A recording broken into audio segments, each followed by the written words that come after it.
Daily Telegram.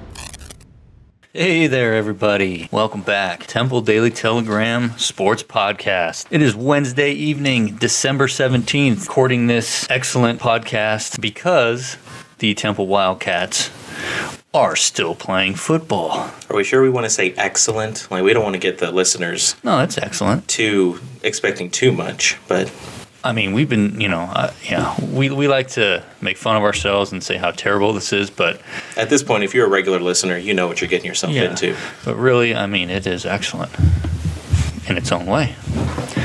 But that was Daniel Hello. talking, and I'm Josh Weaver, and over there's Marcus, Hello, all you excellent people. who's was kind of acting a bit kind of like a prima donna right there because, his microphone wasn't exactly Just set up because how it was supposed to be. Just because I didn't angle it Suited perfectly, him. man. I just looked down and noticed it was kind of pointed Cattywampus, away man. from me, so I was like, Can we stop for a second and just realize that Marcus didn't say his signature howdy? Like, I feel like we should just start over. howdy, Daniel. The microphone's off. There was no howdy. Man. Howdy. Well, so like I said, we are here to talk Temple Wildcats playoff football.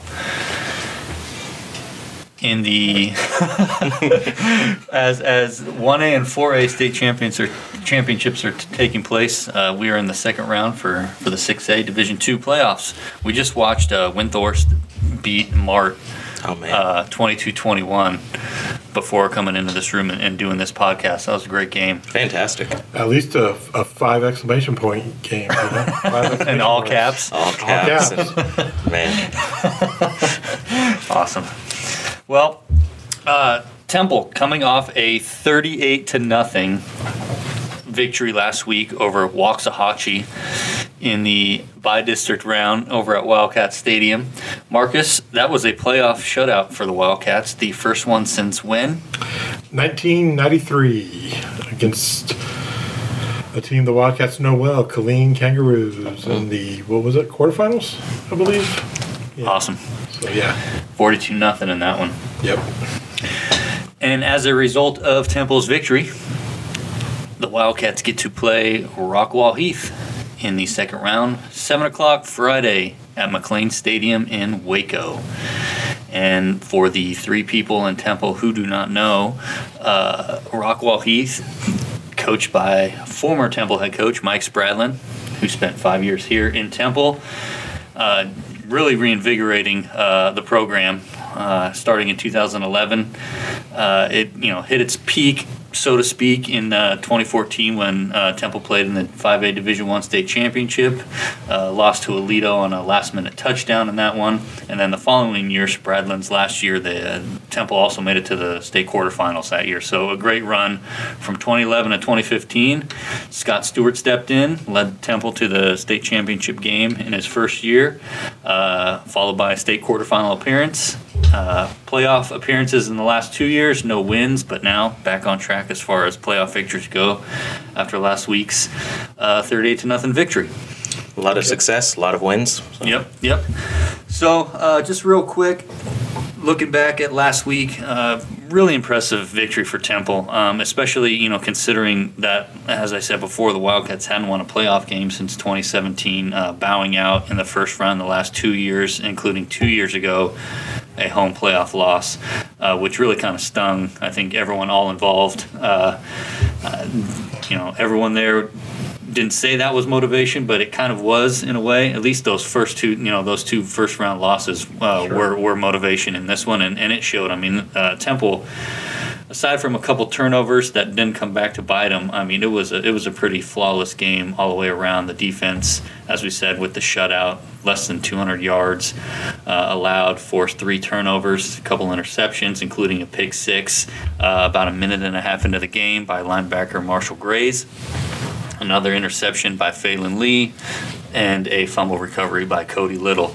And then offensively, Temple rushed for more than 300 yards, put up a couple touchdowns.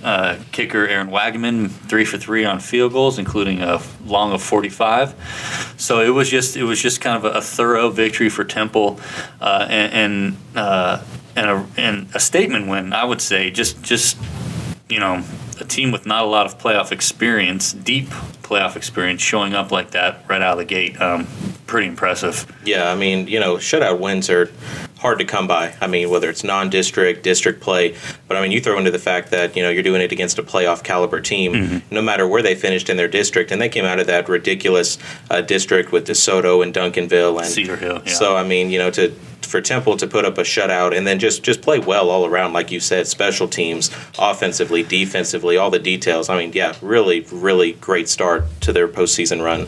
Yeah, and this is kind of like a numbers podcast in a way, because I got a whole bunch of stuff written down here, like stats and things like that. We've got the numbers. And just, and touching on Temple's defense, which, by their account, struggled last year. They started a lot of young players on that side of the ball.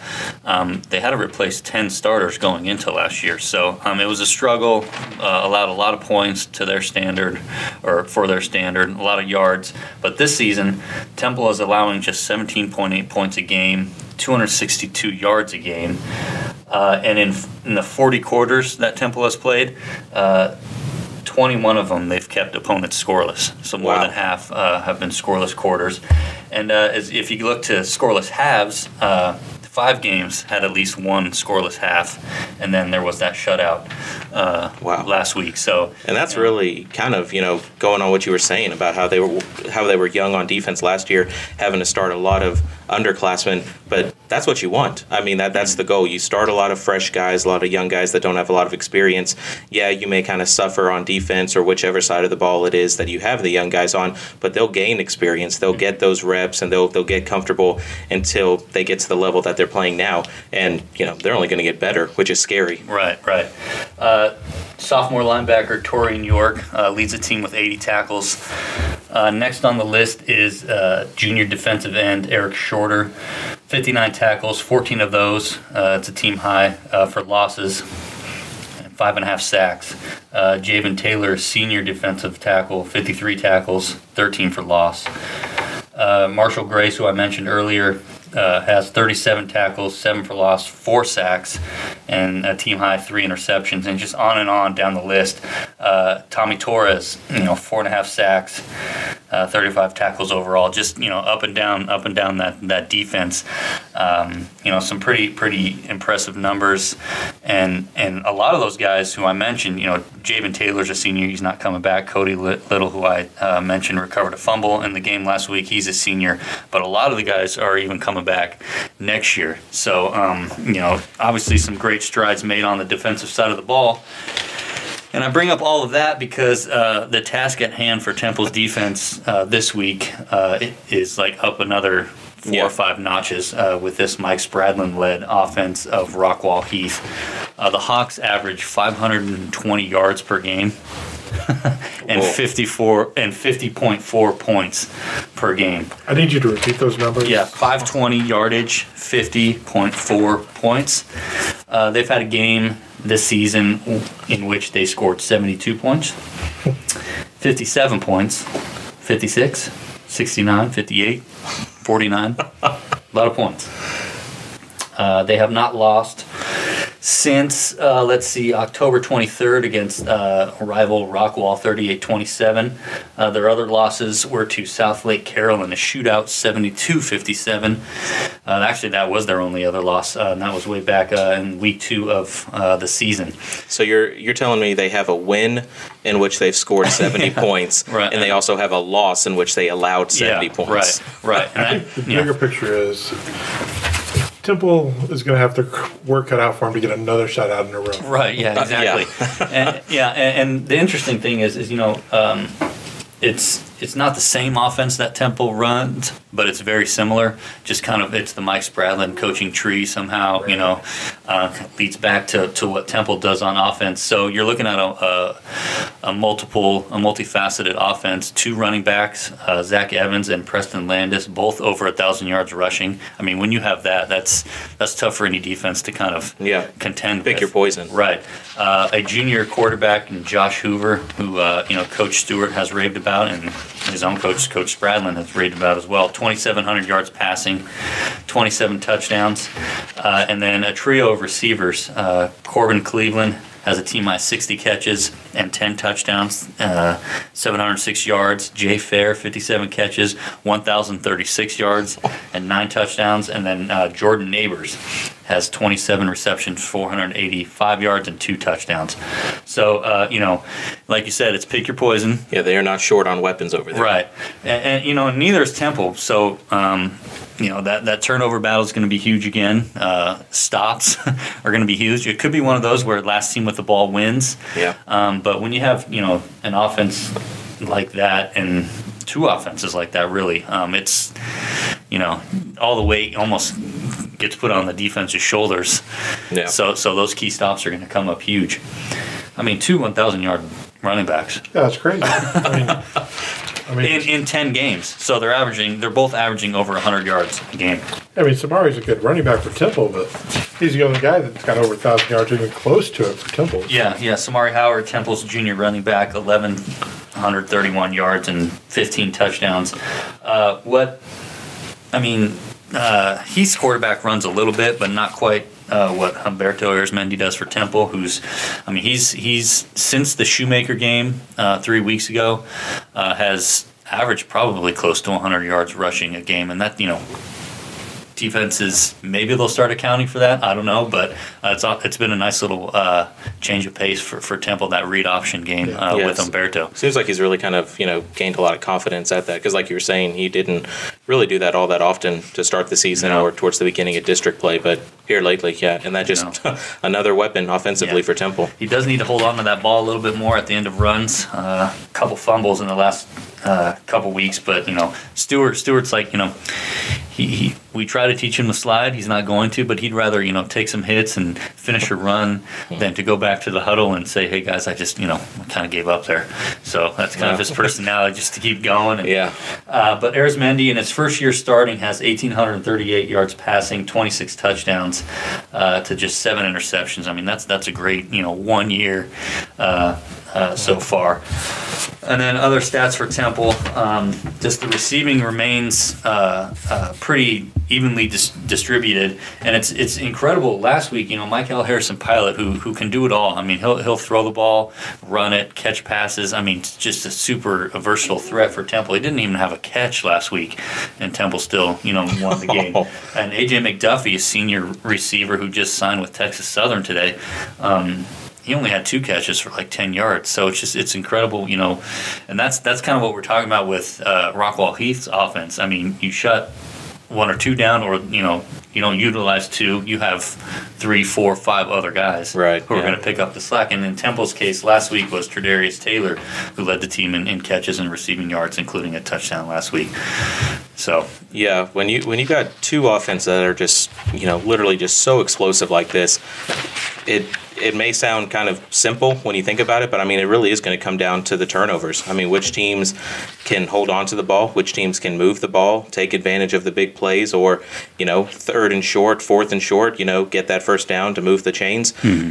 It's going to come down to that. Just, the mental mistakes, making sure you move forward, you don't take penalties to move you backward. So, every coach is going to tell you those kind of details are big, especially in the playoffs. But when you got 2 offenses that, either one of them can put together, 90-plus yard drives at any point in the game, it does put a lot of weight on your defense. Or two play drives, a run for 10 yards and a pass for a 50-yard touchdown or something like that. So Heath advanced, I didn't mention earlier, but advanced with the 42-14 victory over Garland. That game was 14-all early in the 3rd, and the Hawks scored 28 straight to close that one out.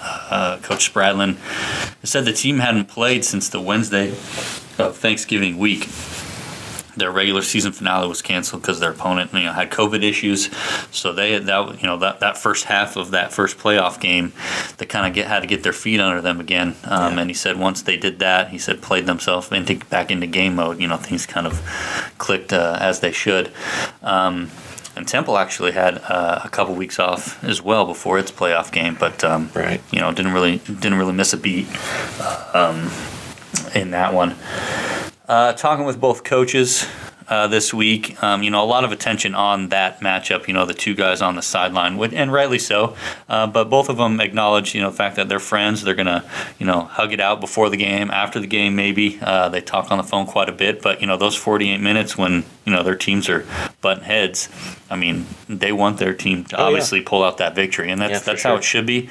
I think there's more of an appreciation around Temple for Spradlin rather than a let's go get him. We got to beat that guy type of thing, which is cool. So I think that it adds to the atmosphere rather than kind of distracts from the actual game. It seems. Yeah. After so many kind of dead years in Temple before Spradlin came along, I mean. Yeah, I mean, if there's people that don't like Spradlin or really are out to get him, I mean, they need to reassess that because Spradlin did kind of come in, change the culture here, and got Temple back to where Temple fans want Temple to always be, on the winning side of the playoffs, fighting for state championships, and I mean, that culture's carried over now to the Stewart years, and both of those coaches are kind of pretty intense guys at times. Oh, yeah. So, I mean, it's kind of... And they both talk super fast as well. So, yeah, it's kind of carried over, and it's good to see Temple kind of keep going and finally get that playoff win. That I know that's kind of probably been bugging Stewart a little bit the last couple of years, if not the players. And, one hallmark of, the Spradlin years when the Temple teams were not afraid of anybody.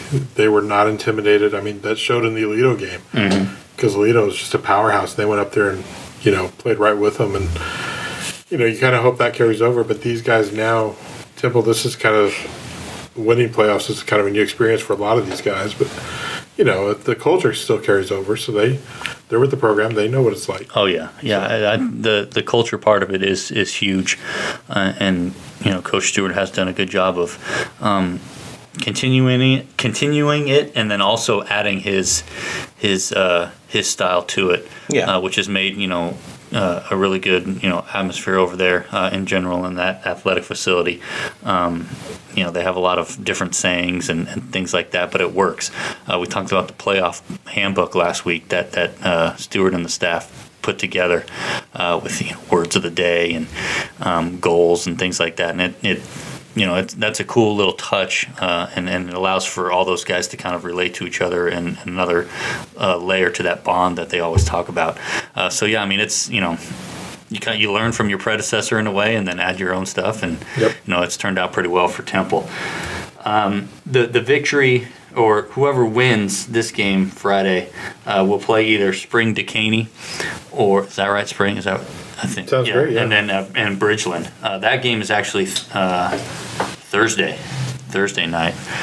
So the Temple and Rockwall-Heath will know their opponent after Friday night's game. Okay. That'll be next week. Some either Thursday, Christmas Eve, or 26th, the day after Christmas, Boxing Day, right, in Canada? I think so. Yes. Yeah. Yeah, Canadian bacon, syrup, all that. Oh, you maple syrup. Oh, you betcha. Yeah. Hockey. Oh, yeah. Hoser. So it's like Thank God, you hoser. You bunch of hosers. I don't know if that's bad or not, but Hey, they had a whole movie about it. So that's true. So yeah, that's the deal for next week in Region 2. On the other side of the bracket in Region 2, Tomball Memorial plays Oak Ridge, and then Tyler Legacy is playing Cedar Hill. Oak Ridge, Tomball Memorial, that's Friday. Legacy and Cedar Hill, that's a Saturday. So that's on the upper half of the Region 2 bracket. And one of those opponents will play one of these other guys at the bottom half in the regional final. Typically how it works. Yeah, I was going to say, that's funny how that works out. After the new year. That's when the regional final will be. Or right around the new year, depending on what people want to do. When the 2020 season turns over into the 2021. But right. I do have a quick question for you, Josh. So dude, I don't do well with questions. I'll pitch you a softball one. So yeah, you've covered Temple all year long. You've seen all their games, and you've dug into a lot of Rockwall-Heath's numbers and whatnot. Talked to both coaches. So if you had to give an edge to both sides, who has, what's an advantage for Rockwall-Heath, and then maybe what's an advantage for Temple? Do you see one, or do you just think this is just about as even as you can get? I think the advantage is Rockwall-Heath's offense. just that the prowess.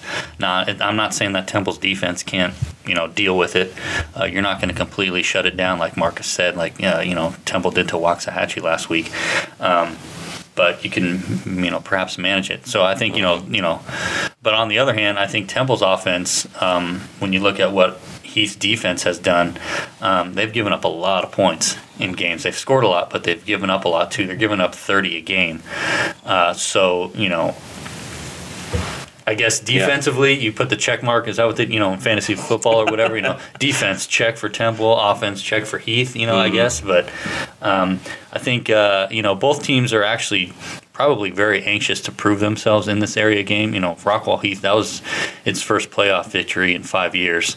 Its first at the 6A level as well. Temple, as we talked about, its first playoff victory at the 6A level, first playoff win in a couple years. So I think because of that, it almost wipes out some of this other stuff. I think there might be some nerves on both sides, but also some super determined kids as well. So, I don't really like to pick advantage and disadvantage. Yeah, I just asked you because everything we've gone through, it's really, I don't know. I don't know how you would choose. Look, I know Coach Bradlin has said, last year they finished 5-5 and they lost some close games that maybe they could have won. In this second year with him there, they've won some of those games. The same can be said for Temple in a way, and also the fact that like we've said before in previous podcasts, Temple started the season by beating Longview 40-13. They came back against Heights. They beat Shoemaker in a drag-out game,